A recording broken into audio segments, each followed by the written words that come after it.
So we're here with Steve Claridge at the football replay event. Steve, obviously you played over 1,000 matches, managed to carry on till you're in your 40s. Yep. So you know what it's like to play in the professional leagues yeah. that, you know, gone 35. So do you think this is a good scheme that they're putting together here? I think it's an absolutely fantastic scheme. It's particularly easily accessible, which is great. It's flexible in its timings, so it can accommodate anybody at any time over the period of Sunday between, I think it's 2 and 6. You don't have to have 5 friends, so good job. This works out perfectly for me to actually play. You just turn up, which is, as I say, fantastic. It's as easy as you can make it.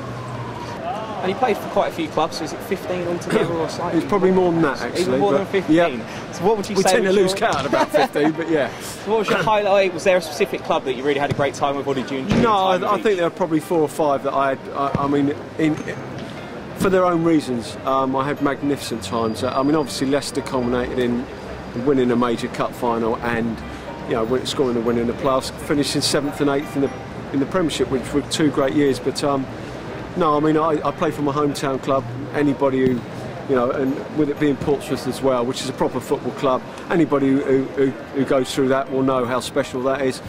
I played for Millwall at a time when I needed a real lift in my career. We started, you know, what I'd like to think that we were part of the start of Birmingham under Barry Fry, that, you know, went from really in the doldrums to taking them out of that. And of course I went through the leagues at Cambridge.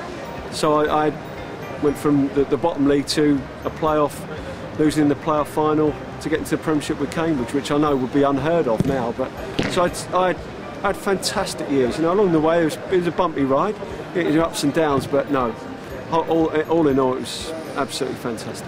Obviously you managed to make the step up quite successfully, as you said, from non-league all the way up to the Premiership. Do you think that's something that other people can follow in your footsteps? Is there enough talent down there that they can step up? I think so.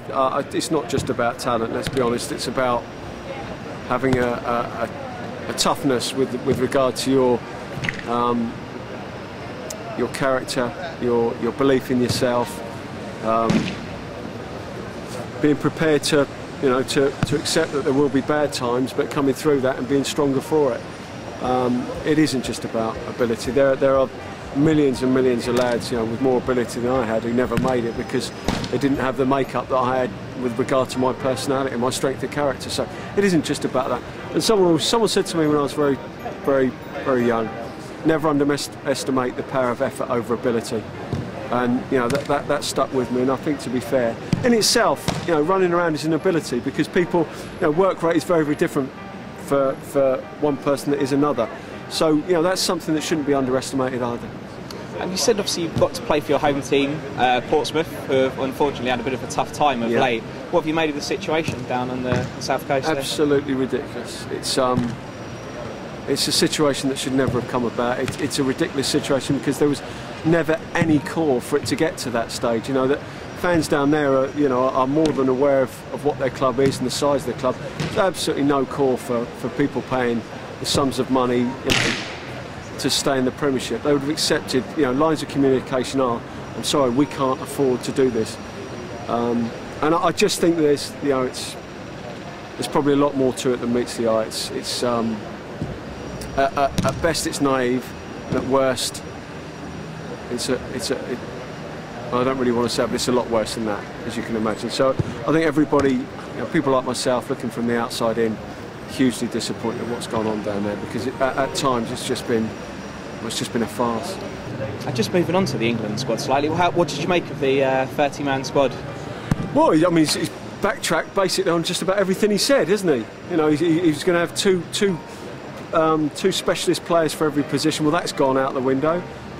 People in form and playing for their football clubs, that's gone out the window. You have to be fit to play for 100% fit, that's gone out the window.